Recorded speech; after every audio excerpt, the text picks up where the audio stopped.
Ahora sí, vamos con nuestro primer invitado, el doctor Víctor García Toma, ex ministro de Justicia, expresidente del TC también. Víctor, buenos días y gracias por acompañarnos. Pancho, muchas gracias por la invitación, muy amable. Un honor tener tu excelentísima presencia acá en Radio Betel 100.1.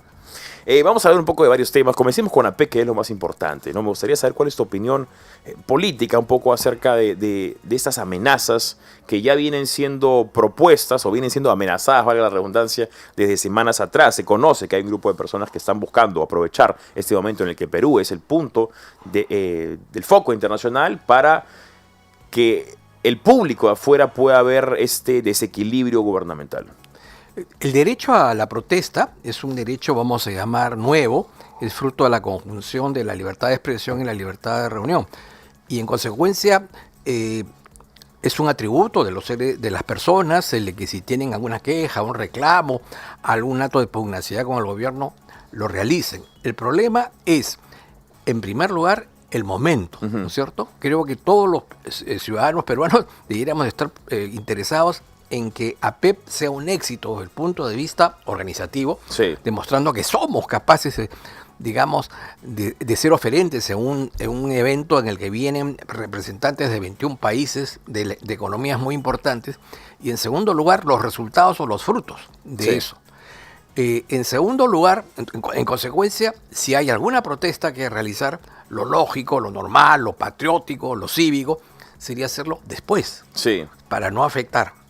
Dos, los móviles de la protesta obviamente no son móviles ciudadanos.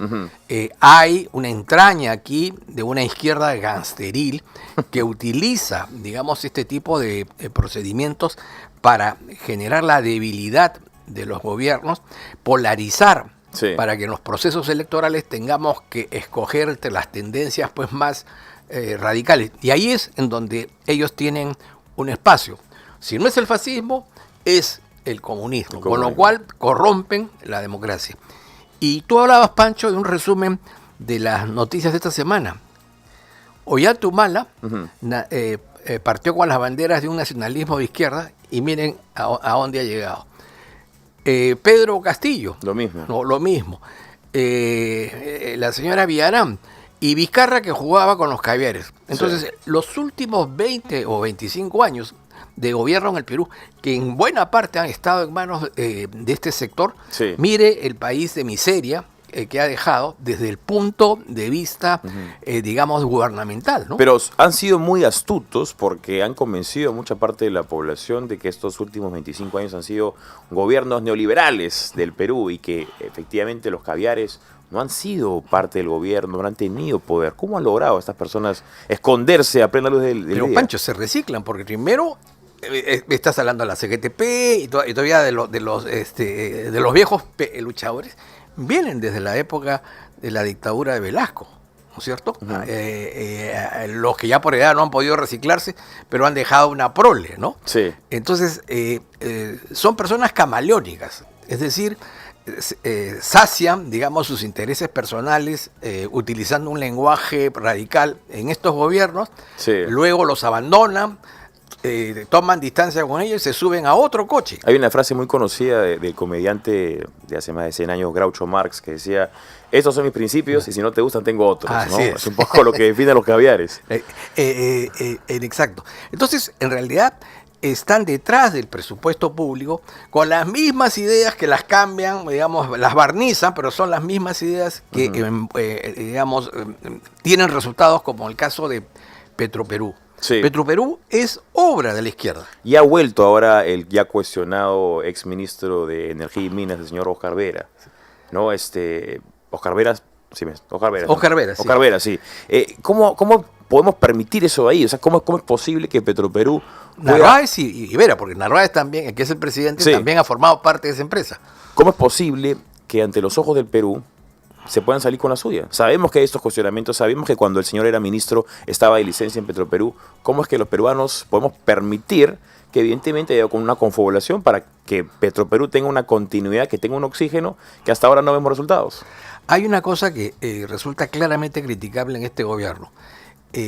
Primero ha prolongado indebidamente estos nombramientos, o sea, independientemente de quienes fueron finalmente elegidos. llegó a nombrar un directorio y el mismo día 2 de sus miembros se retiran. Han elegido a 2 personas que están seriamente cuestionadas y a pesar de que existe una opinión objetiva en el sentido que desde el punto de vista técnico no son competentes, a que han acreditado con su experiencia en esa empresa que han fracasado, los han vuelto a poner. Entonces, esa tosudez, esa necedad es inaceptable porque se está jugando con los dineros del público. Claro. Y no es moco de pavo. Recuerdo que según una nota del Comercio en los últimos 10 años, Petroperú ha costado $20.000 millones. Eso es una cantidad de hospitales y de colegios y de carreteras que son mucho más útiles para el país. Y ninguno de ellos ha salido a la televisión a decirnos, bueno, vamos a corregir, vamos a transformar esta empresa. No, nada. Diera la impresión que la idea es surfear, claro, para conseguir otro aporte del Estado peruano y sigamos en ese mismo Vamos a hacer lo mismo y vamos a buscar tener mágicamente otros resultados. Así es. ¿No? Bien, volvamos al tema del paro porque tenemos una nota justamente, el paro que estamos mencionando, que como estamos en esta semana de APEC, hay estas fuerzas políticas, como bien ha dicho el doctor García Toma, y si bien comenzó como una protesta civil, ya el norte, el objetivo, los móviles se han tornado de civiles a políticos. Escuchemos la nota sobre el paro durante APEC. Bien, escuchamos entonces una nota acerca de este paro de transportistas, un paro que ya también ha mudado, ha evolucionado y se ha convertido en un paro, si bien comenzó civil, se ha tornado más político, pero con justas preocupaciones. Hay tal vez las movilizaciones civiles, estimado doctor Víctor García Toma, porque la ola de criminalidad es altísima y lo que decían las personas tal vez no con precisión constitucional acerca del deber que tiene el Estado de proteger a las personas como si no lo estuvieran haciendo, porque por supuesto está en la ley, pero el problema no está en la ley, sino está en la práctica. ¿Cómo resuena esto para ti de cara a las elecciones de 2026? Porque dijiste algo muy interesante, es que este tipo de desequilibrios lo que hacen es que finalmente las personas busquen por alternativas que propongan ideas draconianas. A la delincuencia vamos a decirle no, pero así drásticamente. Y lo cual va a ser una propuesta muy atractiva para las personas que quieran votar en abril de 2026. La protesta social existía, es correcta. Pancho, tú y yo no tendríamos ningún inconveniente en participar en una protesta de esas porque definitivamente hay un colapso de la seguridad. Pero cuando la protesta social se torna ya en una actividad política, los que hacen actividad política tienen la responsabilidad de proponer opciones alternativas. Para eso están. Pero lo que hemos visto también es interesante porque dicen, las personas que hablan en el gobierno no los representan. ¿Quiénes son entonces los que representan a estas personas? Sí. Porque me da la impresión, porque ya lo hemos visto en otras marchas, otras protestas, que hay algunos líderes que tiran la piedra pero esconden la mano. Nadie quiere ser el líder o la cabeza específica porque sabe que puede haber consecuencias legales en su contra si es que hubiera, como muchas veces suele hacer, exabruptos en estas manifestaciones que se alejan ya de lo permitido por la ley. Lo primero, Pancho, es que este gobierno es fruto de una decisión ciudadana equivocada, pero que en muchos casos proviene de los que hoy están tratando de capitalizar la protesta. ¿Te refieres a Dina Boluarte como plancha presidencial de Pedro Castillo? Digamos, que la gente se olvida, ¿no? Muchos de los que están hoy protestando jalaron ese coche, arrastraron ese coche. Ahora no quieren hacerse responsables, ¿no es cierto?, de haber empujado al país una decisión tan incorrecta. En segundo lugar, han vuelto a demostrar su incompetencia para proponer, ¿no es cierto? Porque hay que ayudar al gobierno proponiendo opciones. ¿Y cuáles son las opciones? Pena de muerte, presencia de los militares en cambio de la Constitución. Es, digamos, la misma monserga, digamos, nada serio, nada elaborado. Pero como en tu línea, Pancho, creo que lo fundamental es que la estrategia es seguir incendiando la pradera para que en el 2026 llegue un iluminado para que termine de quemar lo poco que queda, ¿no? Es correcto, ¿no? Pero ahora, llegaremos a 2026 porque lo que buscan esas personas, por supuesto, es desequilibrar el gobierno en el hoy, en el presente. Es, como decía Vladimir Cerrón en aquella entrevista hace ya algunas semanas, una entrevista escrita que le hizo Cuarto Poder, él aseguraba que Dina Boluarte no iba a durar más de entre abril, junio de 2025. Y algunos expertos, algunas personas, analistas políticos, no descartan esta posibilidad, porque a partir de abril de 2025, cuando Dina Boluarte convoca las elecciones, como le corresponde por mandato constitucional, para abril de 2026, ¿de qué le sirve su presencia, digamos, que pierde peso? Claro. Para mí el problema, Pancho, es el siguiente. ¿Cómo llegar al 2026?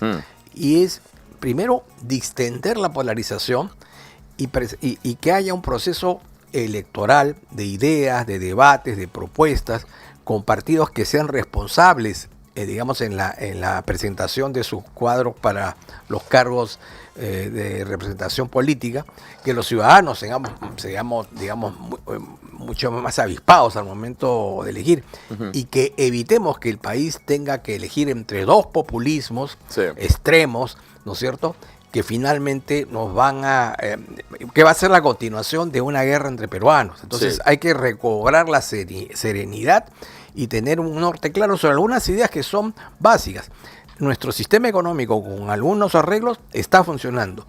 Necesitamos, digamos, tener un gobierno con mayor liderazgo, digamos, con planes, programas y acciones concretas, con gente desde el punto de vista técnico y político, digamos, autorizado, y fundamentalmente promover en lo posible un gobierno de ancha base para que, digamos, puedan caber, digamos, todos aquellos que creen en algunas ideas básicas como democracia representativa, economía social de mercado, ¿no? Propones de manera indirecta, por lo que dices, o menos puedo intuir que propones que estas fuerzas democráticas se unan antes de que sea tarde, porque tenemos 50 partidos y contando, y muchos de ellos tienen mucho en común, pero lamentablemente hay una pelea de egos o en todo caso una obsesión por buscar las diferencias en vez de las semejanzas. Así es. ¿No? ¿Qué cosa se puede proponer? Eso es un punto importante, ¿no? Y la otra cosa, lo que tú muy prudentemente propones, que es cuáles son las bases de lo que se debe esperar para el próximo gobierno. ¿Cuál es la responsabilidad por parte de la sociedad civil? Porque los políticos, por supuesto, que van a traer agua para su molino y van a decirte, yo soy el único Mesías capaz de poder llevar al Perú al siglo XXII o al siglo XXI adentrado, ¿no? O llevarlo al progreso. Pero, ¿qué cosa puede hacer la sociedad civil para, en todo caso, permitir que esta transición electoral nos lleve a un mejor estado? Yo creo que la sociedad civil podría proponer un plan mínimo. Es decir, miren, tenemos 35 fuerzas políticas, nosotros como sociedad civil proponemos que en estas áreas se debería hacer tal o cual cosa. ¿Qué opina tal partido? ¿Qué opina tal partido? ¿Qué tal? Y vamos llegando a ciertos niveles de consenso que permitirían eventualmente ir estableciendo el germen para una suerte de alianzas políticas. Hay que pensar por ellos, en la medida que están más preocupados en quién va a ser el candidato, que es natural, ¿no? Pero hay que poner las ideas por delante y luego escoger a las fuerzas políticas que aglutinadas puedan expresar de la mejor manera aquello que la mayoría de los peruanos queremos, ¿no? Ahora, entrando nuevamente a Ollantaytamala, hemos visto a Ollantaytamala que ya está, digamos, también en la parte final de su juicio, o al menos está acercándose al final. Lo mismo con Martín Vizcarra, lo mismo con Toledo, pero Castillo está en Barbadillo. Dina Boluarte tendrá problemas seguramente en el segundo en el que deje de ser presidente. Y los peruanos ven esto y dicen, qué vergüenza, estamos cansados. ¿Qué tipo de candidato podemos esperar entonces para el 2026? Porque recuerdo una encuesta hace unos meses donde más del 50%, si no el 50% de los peruanos decía, quiero un político o quiero un candidato que nunca haya estado metido en política, porque ya la política como profesión, como oficio, está tan ensuciada que la población no confía en una persona de trayectoria política. Pero justamente creo que ahí está el error. En el pasado, digamos, cuando existían organizaciones políticas sólidas, los liderazgos estaban claramente manifestados. Allá era Torre, Belaúnde, Bedoya, Frejolito, que de alguna manera expresaban corrientes de opinión ideológica, tenían tras de sí toda una experiencia política que podía ser avalada, ¿no es cierto?, por una serie de méritos.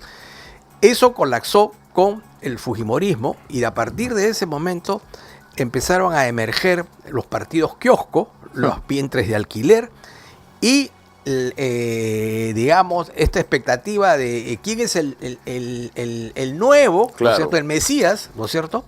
El caudillo, el caudillo, ¿no? Y entonces de ahí empiezan a aparecer Humala, Castillo, ¿no?, etcétera, etcétera. Esa es la realidad. Y se puede regresar a un escenario que has mencionado tú, con estos 4 líderes, con Nadia de la Torre, con Belaúnde, con Frejolito, con Bedoya, donde estén así, Representadas las distintas ideologías. las distintas ideologías. Podemos, ¿tienes una esperanza positiva para el futuro del país, menos atomizado y más maximizado en grandes movimientos? No, por ahora no, pero digamos hay que trabajar en la línea de recuperar para el país organizaciones políticas que tengan ideología, que tengan programas, que tengan planes, ideología, doctrina y programa, sí, que tengan cuadros, ¿no es cierto?, técnicos, y nos olvidemos de estos fichajes futbolísticos, ¿no? En una entrevista en un debate, sí, me han señalado que hay 2 parlamentarios que en el lapso de 3 años ya han pasado por 9 bancadas. 9 bancadas. A su madre. Entonces eso es... Claro, eso dice, a mí no me interesa la camiseta, yo solo quiero jugar. Así es. ¿No? Y no pueden jugar fulito porque no saben qué camiseta ponerse. Claro, es verdaderamente preocupante. Bueno, doctor Víctor García Tomás, ha sido un placer conversar con usted como siempre.